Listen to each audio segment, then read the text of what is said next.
Bueno, eh, pensando, digamos, en lo que hemos conversado, en lo que hemos estado conversando en otras oportunidades, en nuestras clases también, yo te decía en algún momento respecto al tema de la atadura y la desatadura, eh, y como la influencia que eso ha tenido en mi pensamiento terapéutico también, esta experiencia que implica la experiencia de ser paciente, digamos. Y una frase que tú dijiste en algún momento en una clase, pues, unos años atrás, que me quedó muy marcada, digamos, que la terapia no puede ser sino un paseo por el trasfondo. ¿Qué significa eso? Digamos, una suerte de abandono, ¿cierto?, de la atadura. Porque pareciera que a veces que la atadura de quien vive una experiencia de sufrimiento, digamos, dolorosa, hay una atadura, pero pareciera que hubiera una atadura a algo que no permite tener una relación, digamos, de tranquilidad consigo mismo, o de sostén, como que era una atrofia de ese sentido. Entonces, ¿qué podemos decir respecto de eso, de la experiencia de este paseo por el trasfondo y el juego entre atadura y desatadura? Claro. Bueno, en cuanto a los generadores del sentido, ¿cierto? El sentido, bueno, parte por el vínculo, ¿cierto? Afectivo, anímico, intelectual, lúdico, científico, deportivo, en fin, de distintas índoles, que podemos tener con algo, digamos, ¿no? Con, qué sé yo, la vela encendida, que me resulta muy agradable contemplarla, que me inspira, lo que fuere, digamos, ¿no? O el libro que estoy leyendo, o el café que me estoy tomando, etcétera, ¿no? Y cómo ese vínculo genera cobijo, ¿no? Me siento cobijado en aquello, ¿no? Con la persona que quiero, que estoy abrazando, digamos, ¿no? Pero también justamente con el libro que estoy leyendo, con la película que estoy viendo, qué sé yo, esta, ¿cómo se llama? Una de las últimas de Tarantino, digamos, ¿no? Los 8 más odiados, digamos, ¿no? Que tiene Sí. una cosa que es muy simpática, así que son, bueno, sobre todo los diálogos, que son muy irónicos, muy sarcásticos, en fin, ¿no? Cada uno es como una bravata en la dirigencia, en estos distintos ambientes así de Tarantino, en fin, bueno. Entonces, bueno, uno está, te fijas tú, cobijado viendo la película, digamos, ¿no? Entonces, luego viene la atadura, que para mí, digamos, ¿no? Uno de los momentos cruciales en los generadores, digamos, ¿no? Porque ahí entra el límite, digamos, ¿no? Fuertemente, digamos, ¿no? Por supuesto ya está en el cobijo, ya está en el vínculo, digamos, ¿no? Pero con la atadura como que se cierra, digamos, ¿no? Entonces, ¿qué ocurre, diría yo, con el paciente que llega como con una suerte de combo, ¿no? De paquete del sentido en términos de esta atadura, digamos, ¿no? Yo diría que significativamente la labor, digamos, ¿no? Y es algo que me atrevo a decir así un poco patúo, porque yo, digamos, no soy psicólogo como tú, te fijas tú, ¿no? Pero creo que, bueno, puedo tener, digamos, ¿no? También la posibilidad de pronunciarme al respecto, digamos, ¿no? Me parece igual como legítimo. Entonces, cómo la labor del psicoterapeuta podría consistir justamente como en desatar, te fijas tú, esa atadura, digamos, en ese sentido, invitar al paciente a este paseo por el trasfondo, en que el trasfondo sería la doble posibilidad del sentido y el sinsentido a la vez. O sea, tiene todo el sentido del mundo, digamos, ¿no? De que, por ejemplo, yo una vez más me esté presentando un proyecto Fondesit, digamos, ¿no? ¿Ya? Pero al mismo tiempo no tiene ningún sentido. Esto tiene todo el sentido del mundo que esté celebrando una vez más, digamos, no mi santo, por ejemplo, o no lo estén celebrando por mí, pero no tiene ningún sentido, o la Navidad, o el cumpleaños, o no sé, pues recordar, digamos, no la independencia de Chile, digamos, el 18 de septiembre, digamos, no. Entonces, y digamos, eso nos está afectando, para bien o para mal, todo el tiempo, digamos, ¿no? Siempre estamos de alguna manera conscientes o inconscientemente en el trasfondo. Entonces, por supuesto, en este paseo por el trasfondo, digamos, ¿no? Yo creo que el psicólogo tiene que mencionar, psicólogo, psiquiatra, digamos, ¿no es cierto?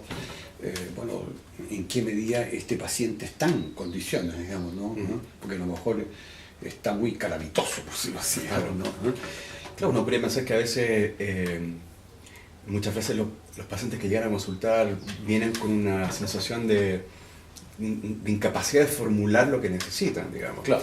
Es como que la vida estuviera estructurada, hubieran cosas, elementos, íconos, artefactos, pero careciera de una textura sensual esa experiencia, ¿eh? Como que hubiera una suerte de relación agónica con todo eso. Y cuesta formularlo para ellos. Es decir, no sé por qué no tiene sentido cuando estoy rodeado de cuestiones que deberían donarme. como que hubiera un problema con la donación. ¿Ah? Y lo dotan, trabajan, ¿cierto? Pero no hay donación. Entonces ahí es interesante, yo recordaba un poco, es una clase que tú señalabas, citabas Duelo y Melancolía de Freud, digamos, un texto del año 14, digamos, 1914, donde uno puede pensar, releyendo, digamos, lo mismo Freud dice, bueno, hay algo en el melancólico, a pesar de que uno defiende el duelo, que sería dar vuelta a la página, por decirlo en términos sencillos, encontrar otra fuente, ¿cierto? Otra atadura, otro vínculo, otro sostén, finalmente. Pero hay algo en el detenimiento del melancólico, en ese abandono trágico, hay cierta racionalidad, hay cierta relación con algo. Y el mismo Freud dice, bueno, pareciera que la genialidad también tiene algo que ver con eso, ¿cierto? Si uno piensa en ciertas genialidades, como que se detienen en ese aspecto melancólico, que no avanzan tan rápido. Sí, ahí es donde yo lo conecto con esta suerte de experiencia de desatadura, incluso de una relación, diría más bien dionisiaca, si se quiere, salir de lo apolíneo ante lo nietzscheano y encontrarse en esa suerte de espacio abierto, sin ninguna fuente, para reencontrarse con algo. En cierto modo de construir, podríamos decir así, con realidad, el imperio del logocentrismo, así como los significados, digamos, no tienen cautivo de determinados significantes. Entonces, claro, el paciente llega en esas condiciones, llega con este combo, digamos, ¿no? Hay que desatar. Sí. Es tan significativo lo que tú dices, digamos, ¿no? Me alegro mucho además de escucharlo, porque yo diría que evidentemente es así, por lo que uno puede observarte, fíjate tú, de que uno de repente se quedó pegado. De hecho, esta expresión así como divertida, de decir que está pegado. Claro. Está pegado en esto o lo otro, digamos, ¿no? Entonces hay que desatarlo. Sí, yo pensaba en estos discursos de gran parte de la sociología y la filosofía contemporánea, de la era del vacío, ¿cierto? De toda esta suerte como de desencanto. Cuando nunca hemos estado más rodeados de elementos, digamos, encantadores, si se quiere, volviendo a Baudrillard y su teoría de la seducción. O Lipovetsky en su era el vacío, ¿cierto? Claro. Pero pareciera que estamos llenos de cosas, pero al mismo tiempo vacíos precisamente de eso. Qué distinto si uno piensa en la consulta terapéutica a principios de siglo, la histeria conversiva y todo el contexto, digamos, propio de esa época, ¿cierto? Victoriano, qué sé yo. Parece que hoy día el conflicto es justamente no poder encontrar algo que done sentido en un espacio saturado de artefactos. Eso resulta bien interesante, ¿cierto? Ahora, igual, digamos, interesa como destacar lo siguiente, ¿no? Y es como, por decir, la complementariedad entre distintas fuentes dispensadoras de sentido, que van desde las referenciales, que son de alguna manera como las decisivas, ¿no? Porque cuando tú llegas a una fuente ocasional de sentido, digamos, ¿no? En que conociste recién a tal persona, todo lo que te pasa, con la mirada, cómo la siente, el olor, supongamos que es una mujer, su perfume, la conversación y demás, digamos, ¿no? Y te vas encantando, esto y lo otro, digamos, ¿no? ¿Ya? Sin embargo, digamos, no, todo lo que está ocurriendo ahí en términos de vínculo que tú estás teniendo, se está constituyendo el sentido, digamos, ¿no? A través de un vínculo sobre todo afectivo en ese caso, digamos, ¿no? Afectivo, anímico, digamos, ¿no? Están interviniendo las fuentes referenciales, que tienen que ver con el amor, con el saber, con el poder, con la amistad, digamos, ¿no? ¿Te fijas tú? Entonces están interviniendo justamente en el vínculo y en esa fuente ocasional de sentido, ¿no? ¿Ya? Entonces, yo quiero destacar, digamos, ¿no? Las fuentes referenciales, digamos, ¿no? Que vienen a ser como una suerte, digamos, ¿no?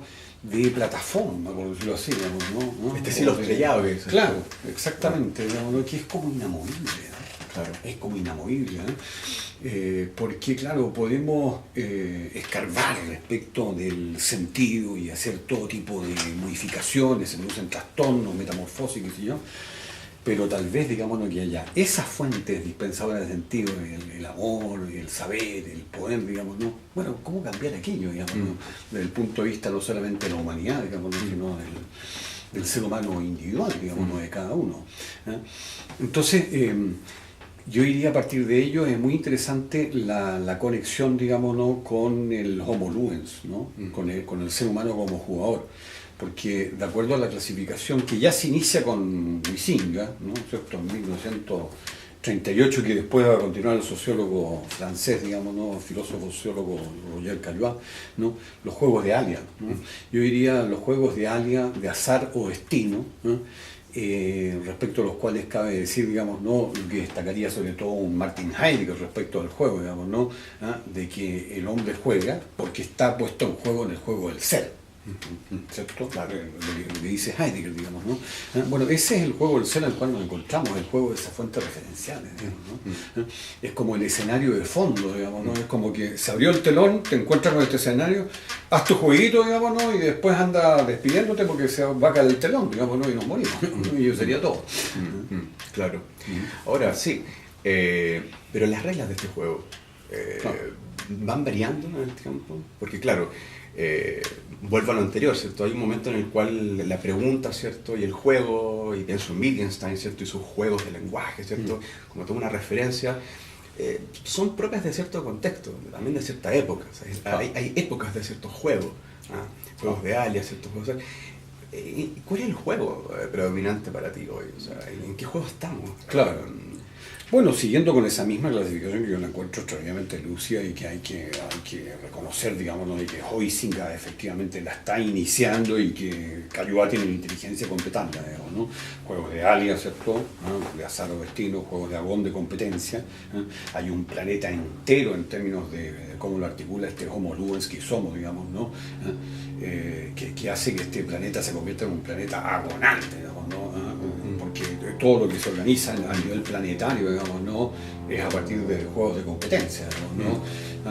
Competencias que se enfrentan con otras, destrezas, habilidades que se enfrentan con otras, digamos, no se es medido por ello, ¿no? Y eso es lo que ocurre al interior de una empresa, al interior de una universidad, al interior del Estado, entre los estados, etcétera, digamos, ¿no? Pero luego tiene, ¿cierto?, los juegos de digamos, de mimicry, ¿no? Que es como el jugar a ser otro, ¿no? Y que tienen una relación muy directa, digamos, ¿no? Especialmente con el arte, digamos, ¿no? Porque en ellos, sobre todo, lo que predomina en esos juegos de ser otro, en los juegos de rol, en los juegos de mimicry, ¿no? ¿Cierto? Es la figura del como si. Se destaca sobre todo en ellos, digamos, ¿no? ¿Cierto? El niño juega espontáneamente ese tipo de juegos, ¿no? Como si fuera, digamos, ¿no? Policía o ladrón, hombre, mujer, médico, paciente, etcétera, los juegos de los niños, ¿no? Y todos fuimos niños alguna vez. Y finalmente los juegos de vértigo, digamos, ¿no? Que son los juegos en que, bueno, los más extremos, ¿no? En que ponemos nuestra vida en juego, digamos, ¿no? Y que, digamos, el ser humano a lo largo de la historia lo está jugando en términos, sobre todo, bélicos, digamos, ¿no? Y la historia de la humanidad como una historia, bueno, significativamente bélica, digamos, ¿no? O sea, muy ligado a lo que es el heroísmo, ¿no? ¿Ya? Y que, digamos, en términos así de juegos específicos, vienen a ser como los juegos, digamos, ¿no? de acrobacia, digamos, ¿no? ¿Ya? Entonces, lo que es interesante a partir de tu pregunta, digamos, es cómo a partir de este escenario, digamos, este escenario de juegos de alias, ¿no? De azar o destino, ¿no? Este fondo o esta plataforma en la cual partimos, desarrollamos todos esos otros tipos de juegos, ¿no? Ahora, da la sensación de que si el alia tiene que ver con la fuente referencial, ¿cierto? Y hoy día da la sensación, y esta es mi sensación, los riders, los lobistas, los políticos, ¿cierto? Todo, pareciera que tienen más que ver con juegos agonales, ¿cierto? Como, o mimicry, pero en el sentido, tú decías, del como si, yo pienso en el Sloterdijk, ¿cierto? Pienso más en el cinismo, en la simulación, nuevamente el simulacro, lo hiperreal, ¿cierto? Pareciera que esa cualidad del Homo ludens que juega en el alia va dando paso, ¿cierto?, a un juego mucho más competitivo y que quizás incluso pierde esa suerte como de virtud de lo lúdico, que tiene que ver con lo referencial y se convierte más en una suerte de elaboración más artificiosa o simulada, de centrar la competitividad en el éxito. Claro, cuesta mucho distinguir, digamos, ¿no? Llega un punto crucial en el que tú estás preguntando, digamos, ¿no? Entre lo lúdico y lo no lúdico, digamos, ¿no? Porque por supuesto uno puede caer en una generalización, digamos, ¿no? Que es muy inadmisible, digamos, ¿no? Y que, bueno, el hombre está siempre jugando, eso jamás, ¿no? Cuando tú vas, qué sé yo, al baño, digamos, ¿no? Y haces lo que tienes que hacer, no estás precisamente jugando, ¿no? Cuando tú estás comiendo, ¿no? ¿Cierto? No estás precisamente jugando, ¿no? ¿Cierto? digamos, distintos autores, entre ellos el propio Oising, en primer lugar, digamos, ¿no? Abordan de forma muy inteligente este punto. ¿Y cuál es la distinción ahí, como el límite que es muy sutil, digamos, ¿no? Que cuando sucede algo, digamos, lo que tiene que ver con la necesidad, como que es algo que tiene que ser así, no es lúdico. O sea, lo lúdico, lo atractivo, eso, lo fascinante, lo lúdico es la distancia que tú tienes con respecto a eso. Ese juego que tú tienes respecto no únicamente, digamos, no estar comiendo, sino que a lo mejor puedes hacerlo como Chaplin en La fiebre del oro, digamos, ¿no? Que agarras el bistec que es una suela de zapato, digamos, ¿no? Y comienzas a encantarte con esta suela de zapato que voy a comer, en fin. Eso es lúdico, ¿te fijas tú? Porque entonces tú tienes una distancia respecto a eso. O sea, qué sé yo, una pareja, supongamos, en el acto sexual, a lo mejor no está haciendo precisamente algo lúdico, digamos, ¿no? Porque lo está haciendo de modo animal, digamos. Claro. Claro, ¿te fijas tú? Claro. Pero si esa pareja, respecto al acto sexual, digamos, ¿no? Tiene una distancia respecto a lo que está haciendo, digamos, ¿no? Seguramente que además lo va a hacer mucho mejor, Claro. y va a ser lúdico. Claro. ¿no? Ahora ahí es inevitable no volver a pensar en el tema de la seducción. Claro. Cuando tú siguiendo Baudrillard recuerdas, bueno, las seducciones de la no seducción. O sea, esta figura del acto sexual, o recuerdo este ejemplo que tú vas de ir caminando, digamos, por una calle, ¿cierto? Unos cafés, y de pronto ves a una mujer leyendo ese libro preferido de Borges tuyo, qué sé yo. Es como una seducción inmediata, que es distinto a esa seducción de quien trata de seducirte no te resulta seductor. O sea, pareciera que hubiera algo en lo lúdico que requiere de cierta sorpresa, que no puede estar preparado, digamos. Sería como hacer trampa en el juego, como saber las reglas a priori, digamos. Pareciera que hay algo en lo lúdico que requiere de cierto no saber. Claro, muy atractiva ahí también la distinción que encontramos también en el filósofo holandés, ¿cierto? En Huizinga, digamos, ¿cierto? Y que es la distinción entre el tramposo y el aguafiesta, ¿te fijas tú? El tramposo, digamos, no, la sociedad no lo condena, ¿no?